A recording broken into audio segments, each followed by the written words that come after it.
Who you are defines how you build. Sitting in this very lecture a decade ago, only in my wildest dreams could I have imagined being on stage one day. I'm humbled to be here. Thank you for having me. Throughout the presentation, I'll refer to some resources. I'll make them available to Tina, and you can reach out to me, and I'm happy to provide them. I want to start with the stories of two hardware founders.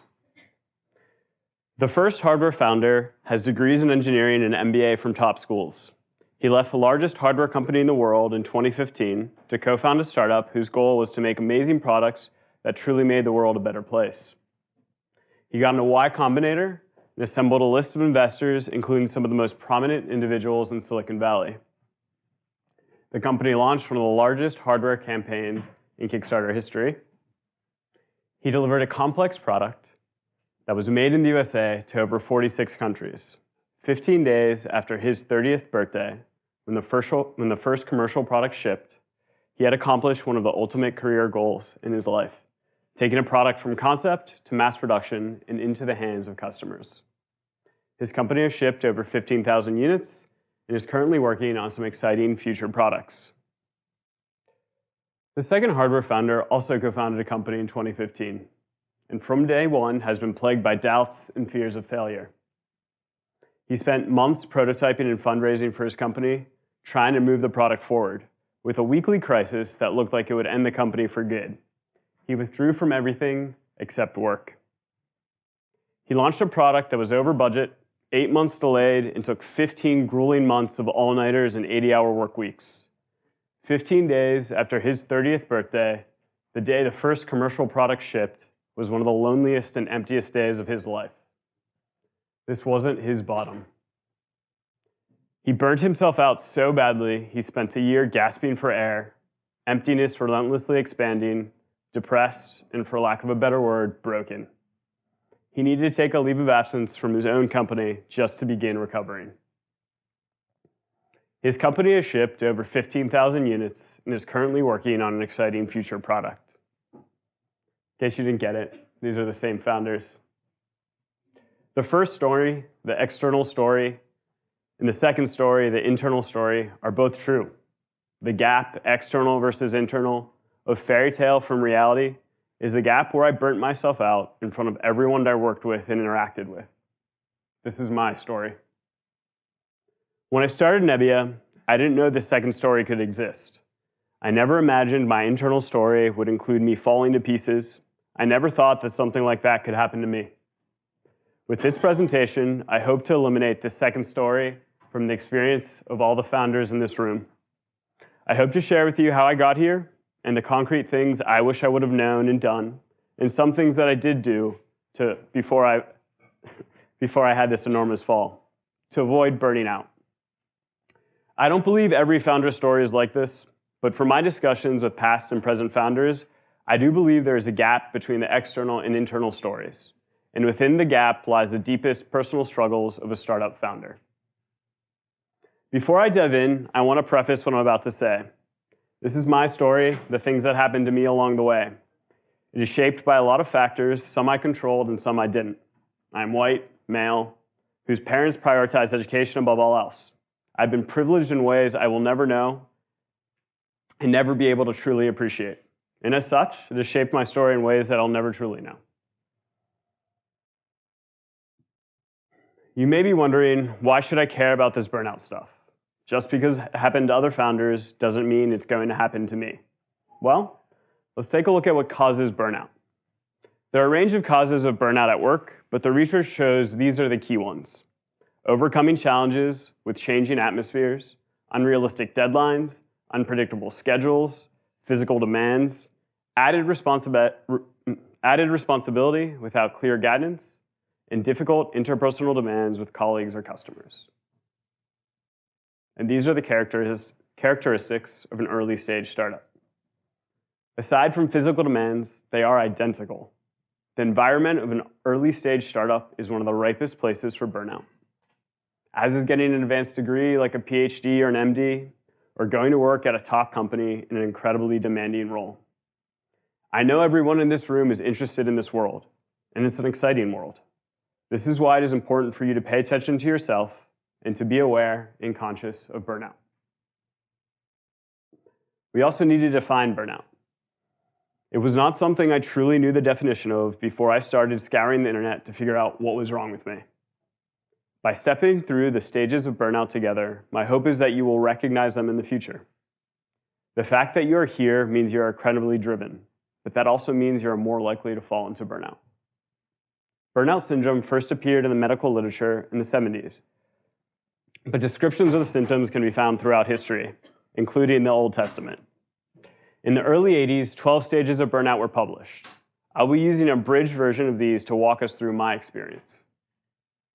You don't necessarily go through all the stages, and they're not always linear, but burnout usually starts with a compulsion to prove oneself and ends with depression and eventually burnout syndrome. This is what happened to me. The first stages of burnout were slow and insidious. Looking back, I chalked them up to stress. I kept getting worse, but it wasn't that one day I was happy and the next day I was depressed. I slowly got worse, day by day, sometimes hour by hour. Sometimes I would feel joy or excitement just for a second. And then I stopped feeling altogether. A small change from the day before, but a monumental change from 2 years before. I fell and fell, and I ended up at the doorstep of the final stage of burnout, total mental and physical collapse. What follows are the things I wish I would have known as a 27-year-old before I started Nebia. The things I wish I was doing, the things I wish I was paying attention to, some things that I did well, and some things that I think saved me. Stage 1 is the compulsion to prove oneself. As I mentioned, the fact that you are here means you're incredibly driven, but that also makes you more likely to start down the path of burnout. And it starts with the compulsion to prove yourself. A desire to demonstrate your worth obsessively, proving it not just to others, but to yourself. I remember walking into Math 51 freshman year. I was terrified because my high school only taught AB Calc. And although I tested into Math 51, I didn't know if I was prepared. When I walked into the first lecture, there was someone I knew from one of my ME classes, so I decided to sit beside him. He quickly said, "I don't know if I should be in this class." I smiled, huge grin, and I nodded. I was like, "Yeah, me too." He continued, "I took linear algebra junior year of high school, and I crushed it, but I might need a refresher." I was terrified. I sat there and smiled, frozen. Inside, all my fears were coming true. I didn't deserve to be here. I was in over my head. Stanford made a mistake. How am I going to be an ME major when everyone is years ahead of me? I don't remember that lecture at all, but I remember how terrified I was the entire time. Turns out I did deserve to be there. I got through Math 51 and 52 and 53, kind of. I graduated with an ME degree, came back for a master's. I was a Mayfield fellow. Took some long nights and a ton of hard work, but Stanford didn't make a mistake. And Stanford didn't make a mistake with anyone else. You deserve to be here. You deserve to sit across from a famous VC or in the boardroom of a company when you get there. Doubt will creep in, and you'll wonder, what the hell am I doing here? I'm in over my head. You're not. You deserve to be here. You deserve the opportunities that come your way. Seize them. This is an amazing place. And although you deserve to be here, you can never forget how fortunate you are for the opportunities you have. When you forget that, you can become a person no one wants to work with. You become the worst version of yourself.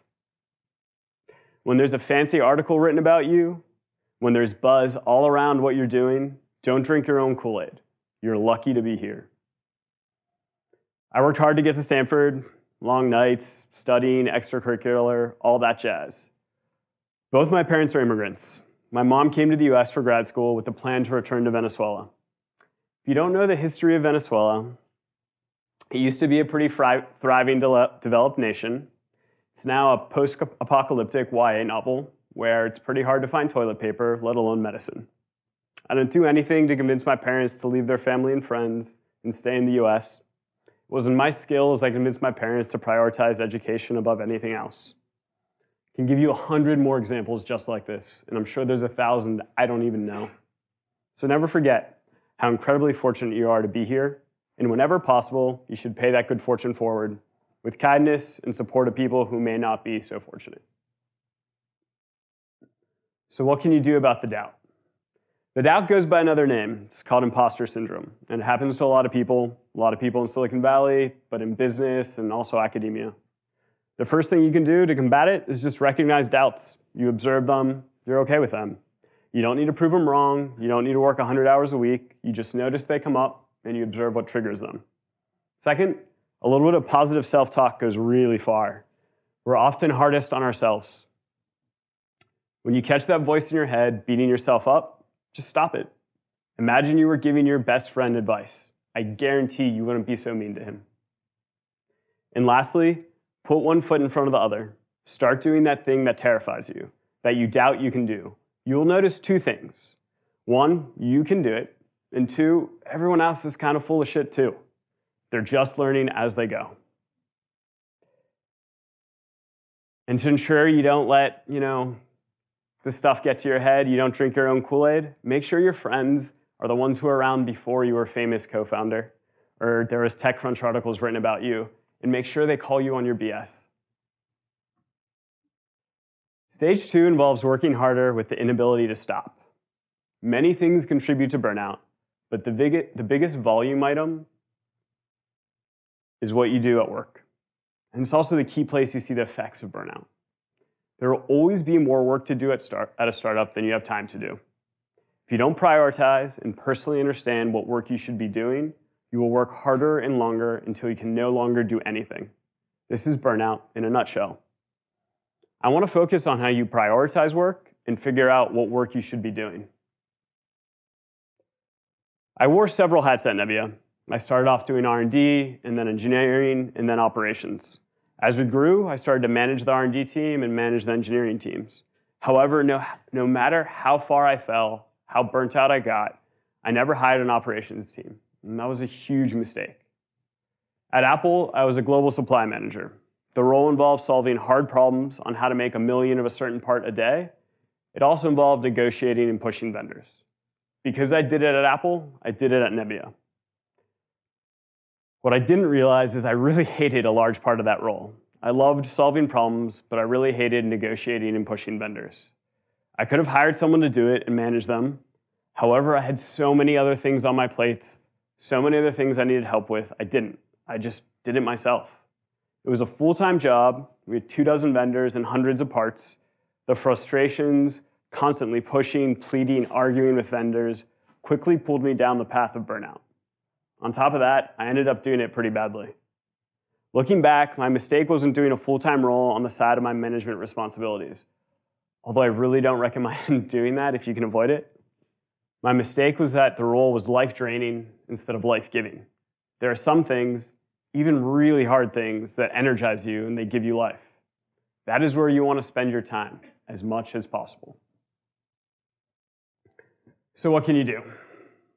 First, let's talk about prioritization. You can do 1 million things at a startup, and there will always be more things to do, especially if things are going well. The opportunities will flood in. If you try to do them all, you will fail. You need to focus. You need to decide what are nice to haves and what are need to haves. Focus on the need to haves. The bells and whistles of a product, meeting a C-level celebrity, hiring your second barista. These are nice to haves. If you have the bandwidth, do them. But first, do the need to haves. Nice versus need to haves also help you align everyone. Some people may disagree on what is needed and what is nice. That's fine. That's actually good. You should debate it, and you don't leave until you're in agreement. By getting agreement amongst founders and amongst your team, you're all aligned in what to prioritize and the direction to go in. Once you finish all the need to haves, feel free to do all the nice to haves. Second, I want to talk about your role. How do you find the correct one? To be clear, your role will change over time in a startup. It will evolve based on the needs of the company and your skills. This framework is one way to look at where you should be spending time. As Tina mentioned, I went to business school. It's mandatory to have a 2x2 in any presentation you do if you go to business school. I actually think this one's useful though, so bear with me. The x-axis is passion for your work, and the y-axis is ability. So ability, pretty straightforward. Are you good at it? Can you do it well? Passion goes back to that life-giving versus life-taking. When you're passionate about it, that inspires you every day. You get up in the morning excited, the day kind of flies by. That's where you want to be spending time. Let's start in the bottom left. Things you don't like to do and you are bad at. I think it's obvious, but you shouldn't do these things. You should find a co-founder who you trust and you get along with, and they should do these things. If you don't have a co-founder and this is an important role, you should hire an executive to do it. The key here is you're not going to want to manage this closely. You're not going to want to kind of dive into it because you don't like it and you're not good at it. Go into the bottom right quadrant. There are things that you like to do but you're bad at. This is where you should invest in yourself. In a few moments, I'm going to talk about learning and how you learn better. This is where you should apply that process. Read books, talk to people, work on it. Take the time to make yourself better, and in turn, you'll make your company better. This is my ballpark estimate, but you should spend 75% of your time in that top right quadrant. This is the stuff that you're good at and you like to do. Because you're at a startup, you'll actually have to continually hand off things in this top right quadrant. It's fine. It's part of the game. As you grow, you won't be able to do everything. The key is you should be backfilling with things that you like to do and you're good at. Lastly, I want to talk about the most dangerous quadrant for burnout. Good at, but dislike doing.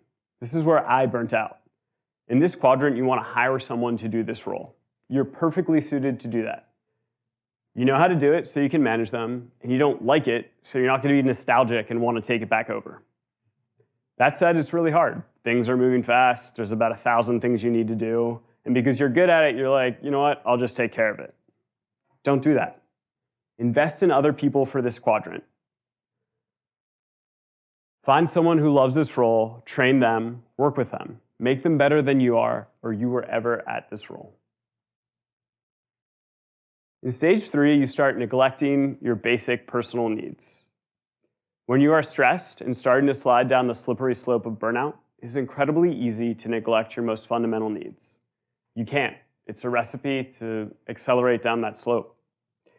In early 2017, I knew something was wrong with me, but I didn't know what to do. I didn't know why, but I realized I wasn't myself. Usually I was productive, fun-loving, social. I found that by the afternoon, I would sit in front of my computer frozen. Anxious, I couldn't process email. Simple decisions felt like life or death. I was paralyzed by the most basic choices, and complex, important ones like reliability issues, cost issues, engineering challenges felt impossible. On top of that, I really didn't want to see other human beings, which makes you a pretty bad boss. Week by week, I found that it would hit me earlier and earlier in the day. First, the anxiety was overwhelming at 2, and then at 1, and then at noon. You get the drift. I didn't know how it could get better, but I knew I had to try something. So when a friend drew a triangle on the board, he asked me how I was doing with sleep, diet, and exercise. I hadn't thought about those 3 things in probably a year, maybe longer. But I was willing to try anything, so I started prioritizing sleep, food, and working out. When I was doing each one perfectly, I could function again till 1 p.m. 2 days of bad sleep, 3 days of eating only burritos, I was back to getting crushed by 10 a.m. When I caught this, I'd focus again, I'd work on my sleep, make sure that I was eating healthy, and I'd get back to 1 p.m. It didn't reverse my symptoms, but it did allow me to function a little better every day. And it bought me time to figure out how to fix myself. Don't worry, I'm not here to reteach you 5th grade health class, but I will say that the fundamentals are really important. In this case, the burnout fundamentals are your physical health. A 3-legged stool: diet, sleep, exercise. Nailing this alone won't stop you from burning out, but it will delay it. It can give you enough time to course correct early in the first stages instead of the doorstep of collapse. The thing about these 3 pillars of physical health is you can neglect them for a couple weeks and you don't realize there's ramifications. But eventually it'll catch up with you. You skip a workout to get more work done. You eat burritos 3 days in a row. Before you know it, your energy's lower and it's harder to concentrate. To compensate, you skip the next workout, you sleep an hour less, and eat another few burritos. You get the picture. I'm not saying you shouldn't pull an all-nighter or skip a workout when there's an emergency. These things happen. But when they do, you need to lean really hard on the other 2 legs of the stool and get back to normal as soon as possible. If you don't, you will slowly deteriorate. First physically and then mentally. Right now, I bet you can go to the French house till 2 a.m., get back, turn in that problem set at 8, go to class at 11, and still feel fine. Just remember that you have the opportunity to nap all afternoon and recuperate, even though that's not necessarily what you think you're doing. So right now, when you have the time, figure out how much sleep you need. You can take Sleep and Dreams, they'll teach you all about it, and give you 3 units. Figure out what food works for you, what diet is healthy.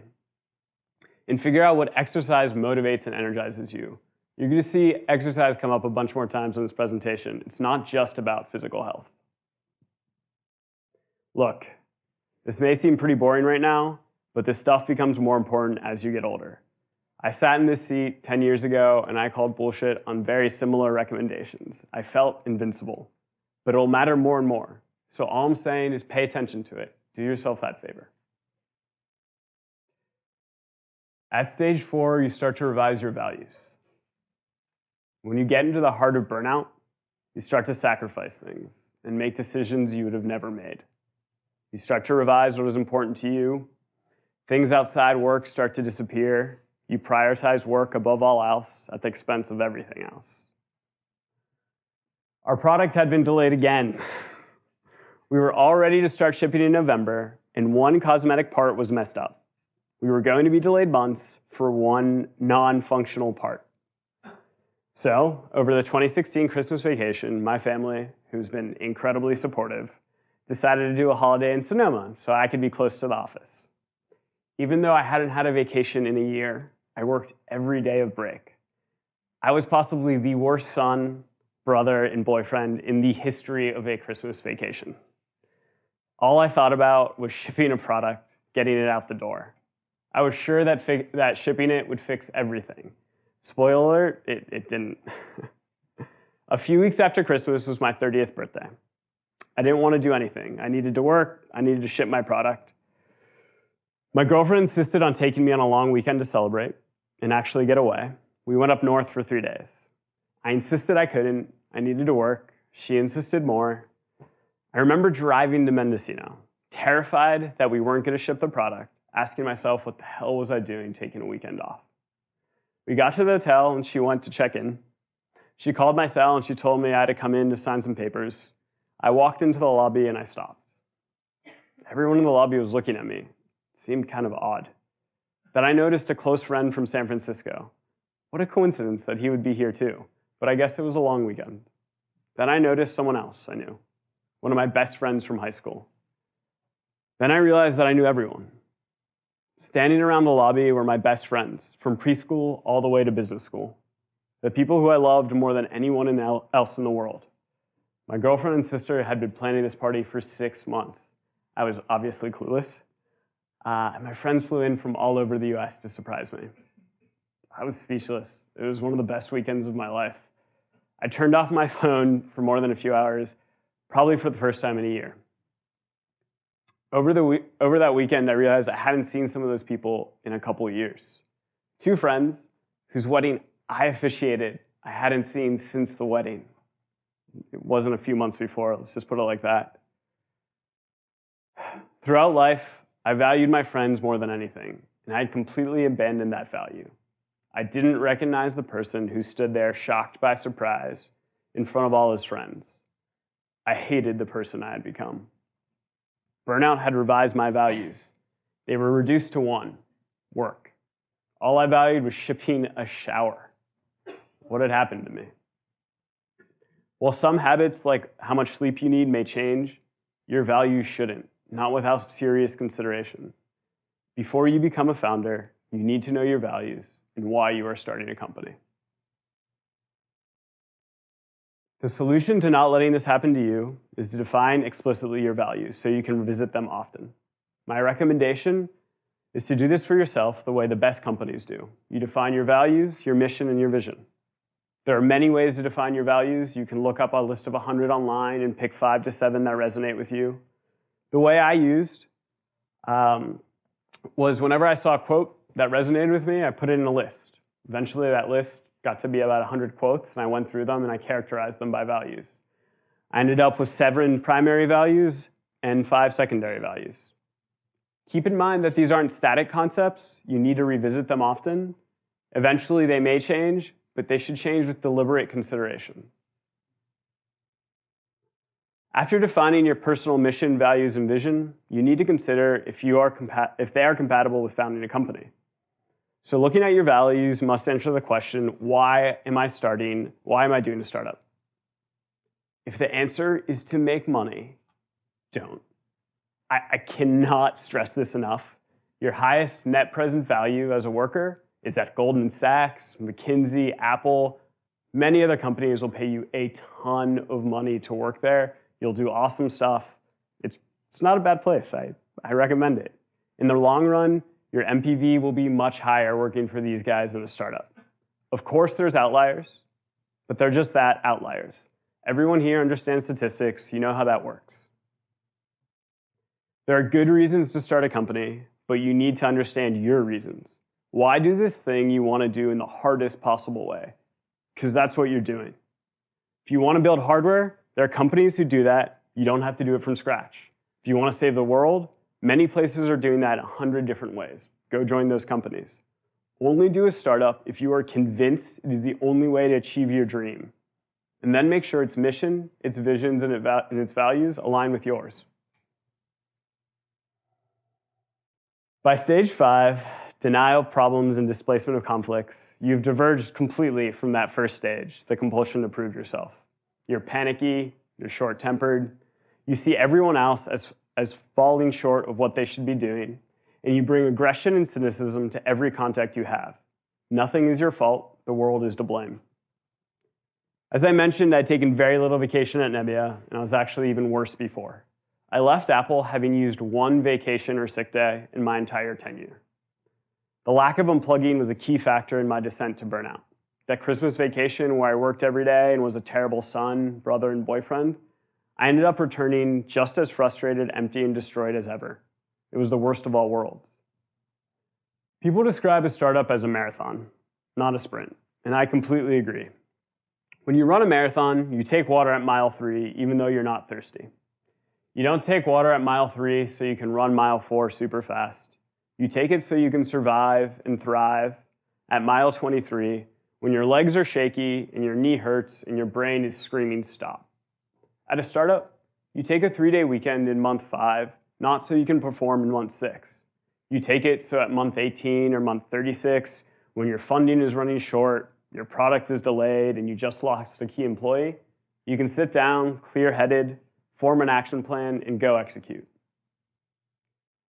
By this point, without vacations or time to reflect, I'd become a pretty miserable coworker, friend, and significant other. Although I barely held it together with my team, I lashed out at my co-founders whenever I thought they did something wrong.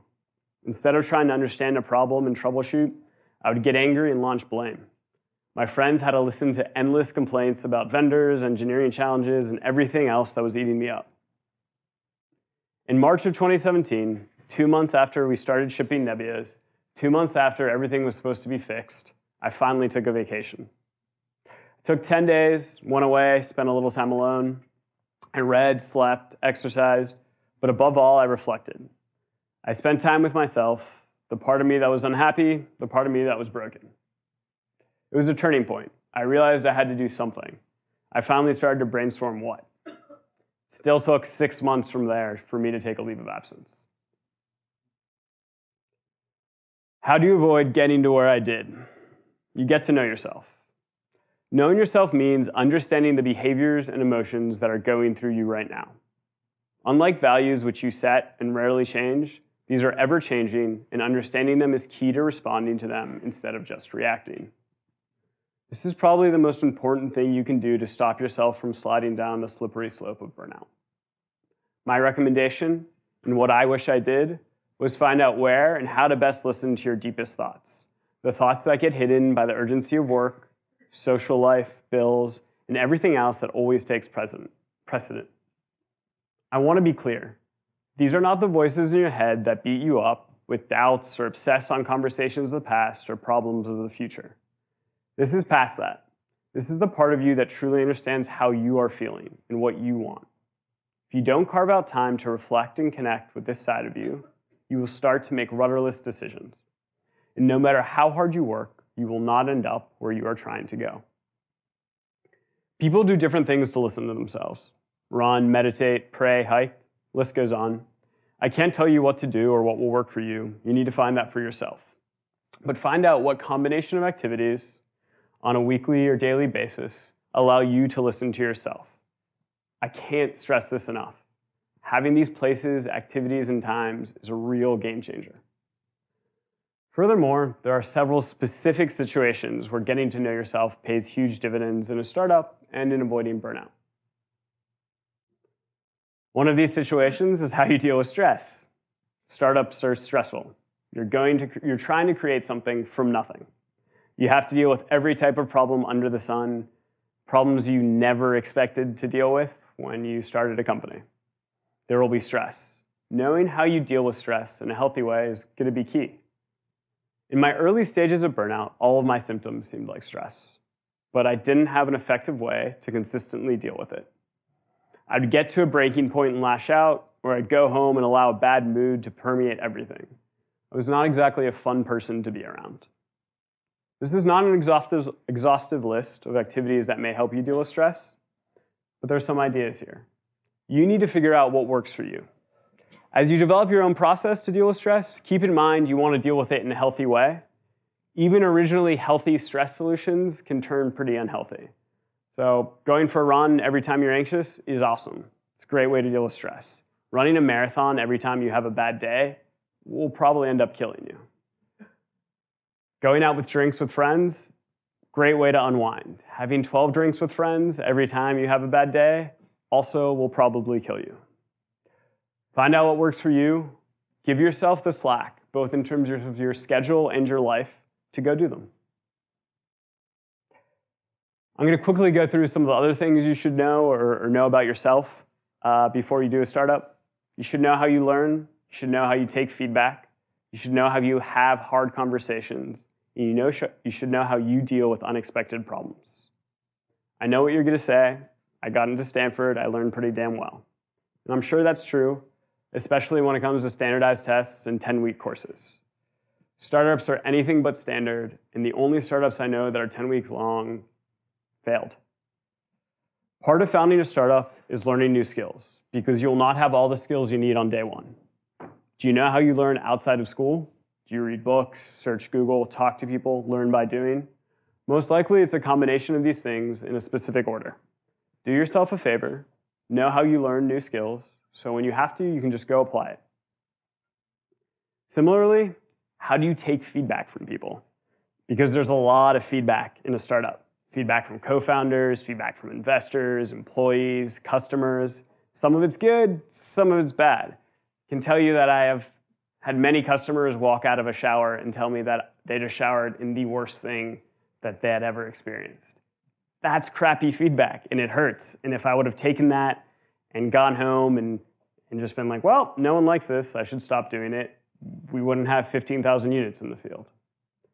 Also, when someone comes out and is like, oh, that's perfect, you don't need to do anything else, you probably also need to be like, is this one person's idea? Is this everyone's?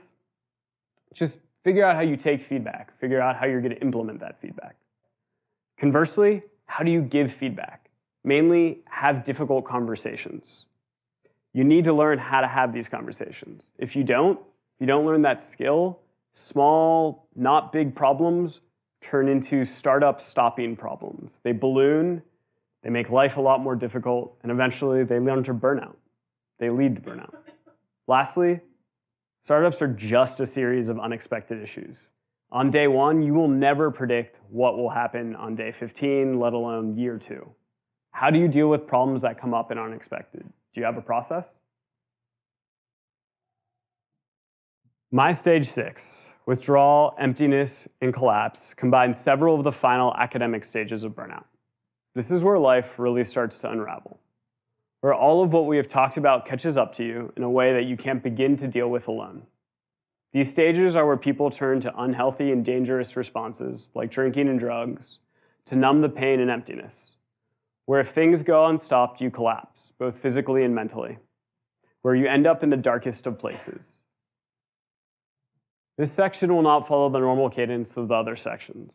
The truth is, these stages are messy, and while I have a lot of tactical advice for the first stages of burnout, I have no frameworks that work for these next ones. At this stage, you're not functioning or logical. You're lost. I was broken. This section involves investments you made years earlier. It involves the people in your life. You can't build these relationships once you get to this stage. They need to have already been there. You need to be cultivating these your entire life. Some of the best ETLs talk about the importance of people in your company, co-founders, hires, etc. I could not agree more. The people you work with at a startup are among the most important decisions you will make. Listen to those ETLs. They nail it.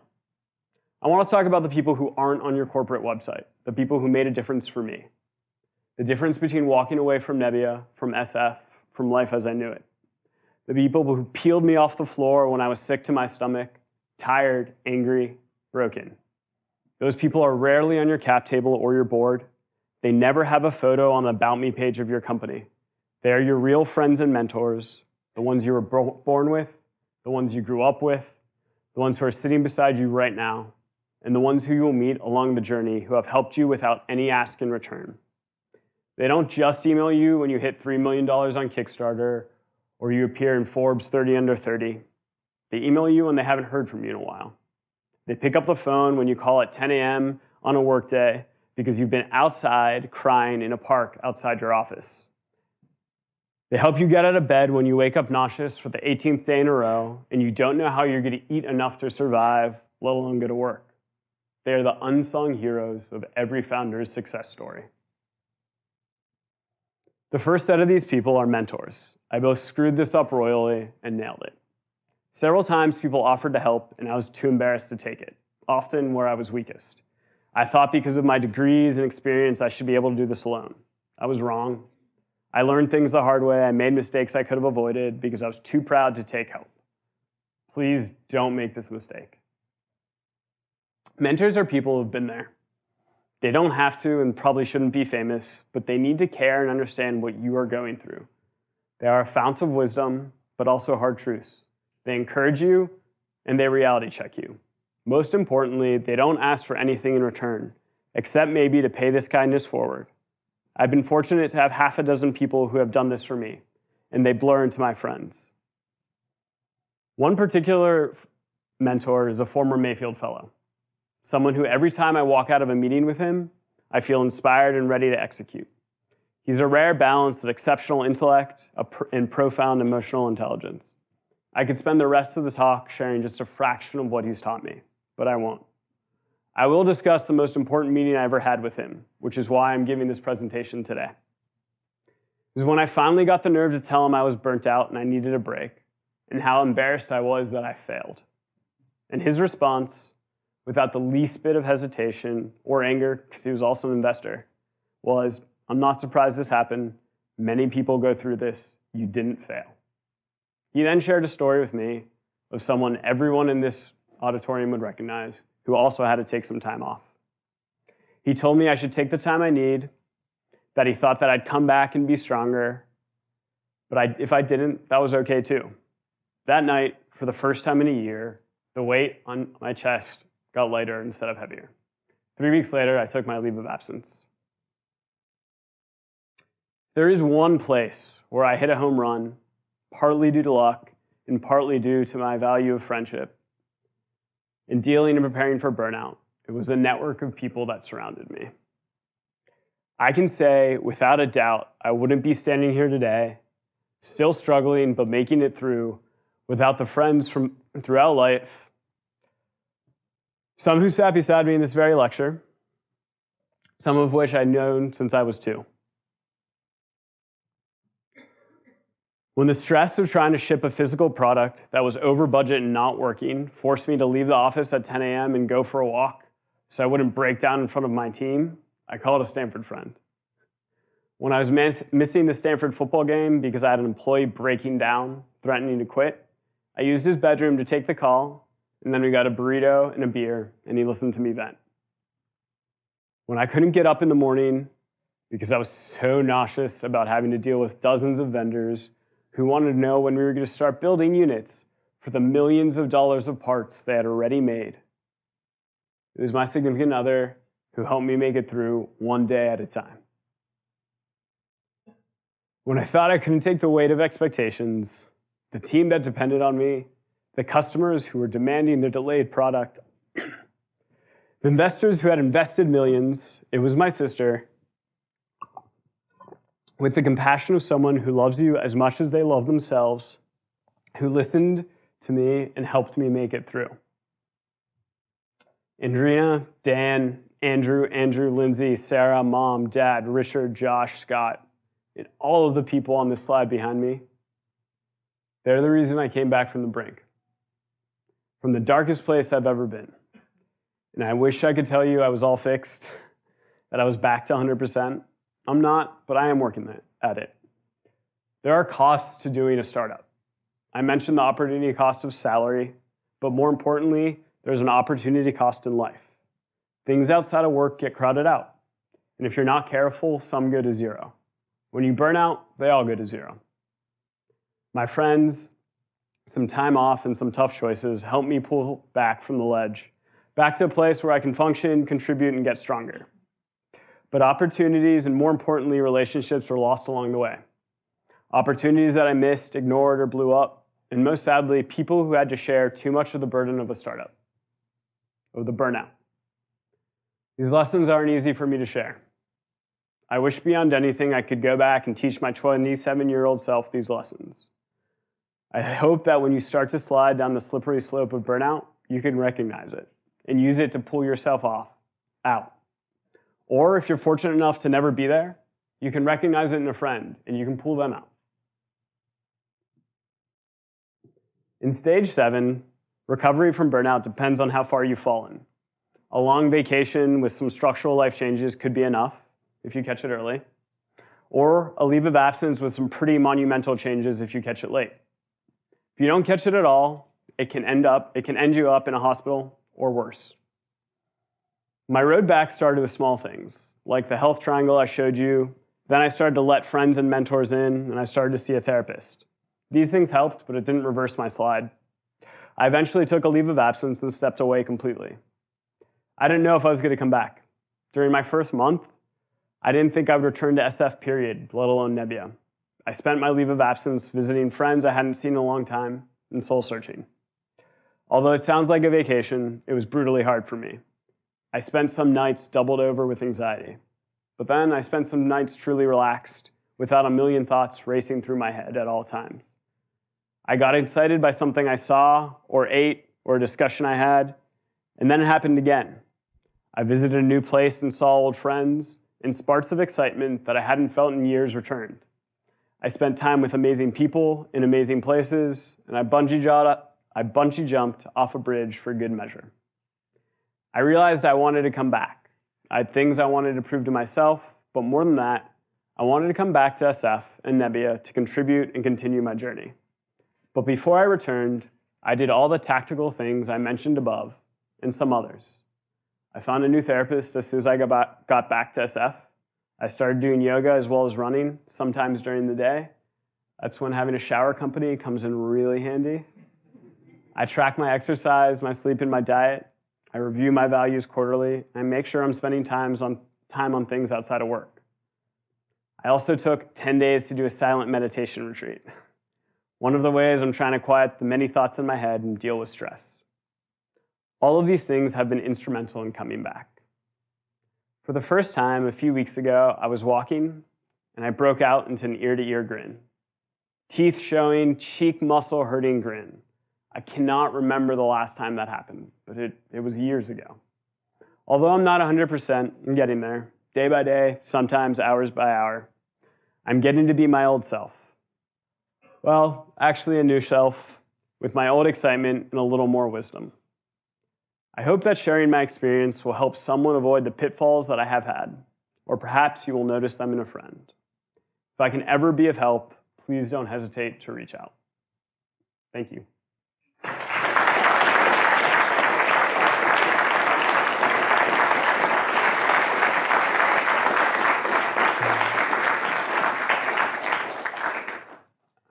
I think it's time for questions, but I'm not sure if you guys were expecting that. So, Tina?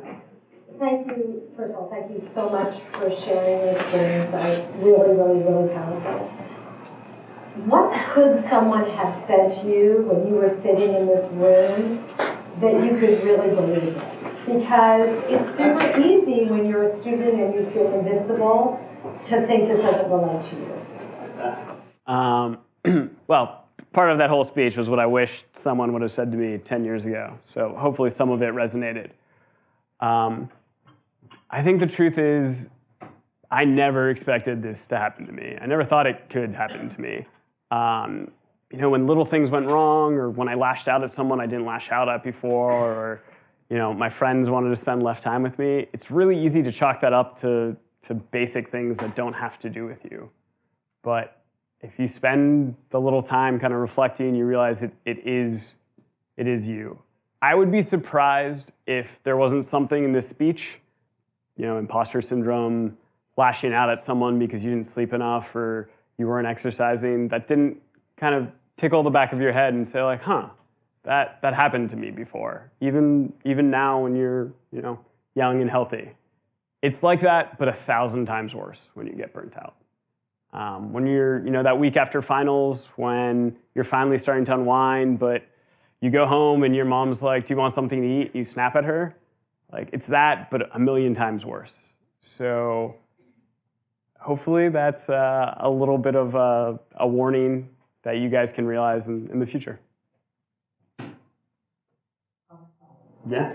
So what could you do as a leader of a company to create a culture that this doesn't happen? Absolutely. I think that's an awesome question.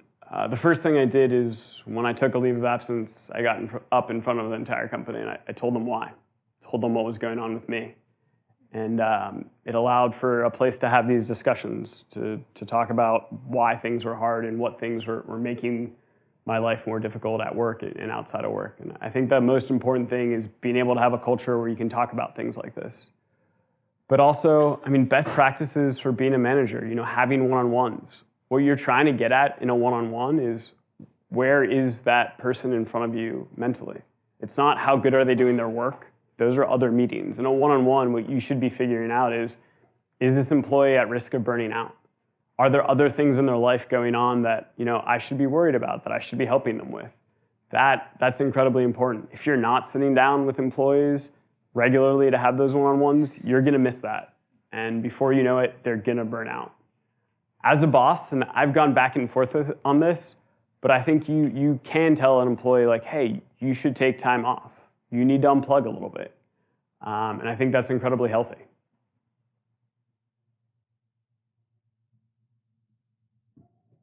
Yeah.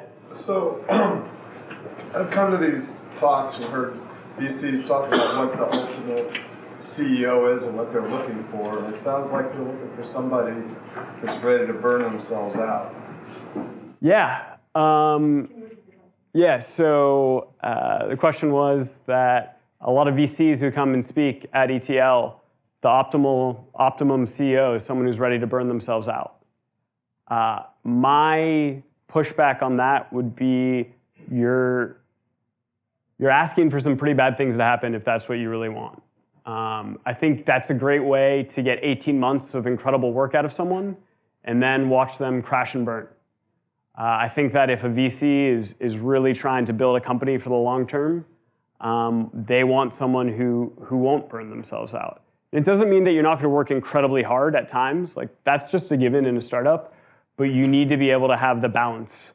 Need to be able to know that you're doing 80-hour weeks for a month, and then you're going to step away for a week.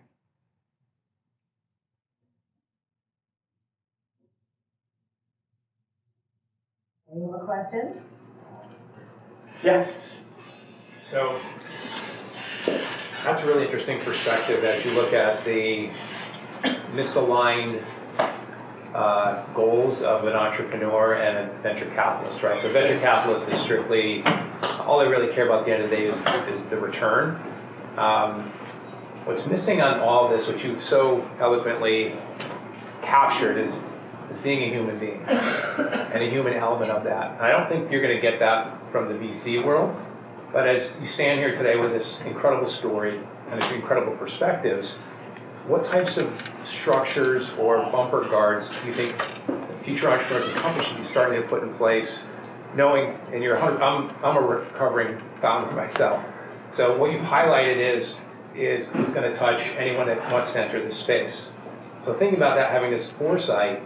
If you were starting another company, what would you be doing either different with HR, the leadership team, to anticipate what's going to happen down the train wreck down the road? Absolutely. Yeah. So, in short, essentially, if I was going to start another company, what would I try to put in place to make sure this doesn't happen to me and to everyone else in the company?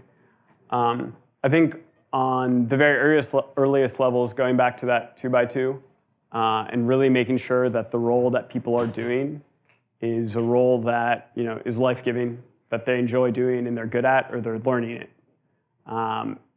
There will be times when you're in a quadrant that you don't want to be in. That's just part of a startup, but you need to be really aware and be like, all right, for a month, we're going to ask you to do this thing that you're good at, but you don't like doing, but we're going to find someone else. Making sure you're checking in regularly, both above and below you, but also horizontally. Checking in with your co-founders, checking in with the people who don't report directly to you. I think I made this mistake. My co-founder often wanted to do retreats, and I was like, "How are we going to do a retreat? We're 8 months delayed on this product." And you need to put those things that are incredibly important. There's long-term strategy things, and there's strategy company things like where do we want to be in 3 years, and there's long-term important things like how do we keep a company healthy, and you need to prioritize those ahead of just the urgent things, because the urgent things always feel like you need to go do these. And if you do the urgent things but not the important long-term things, you're gonna fail, and that's both in terms of strategy and human capital. This has been incredibly important. Please join me in thanking Dave.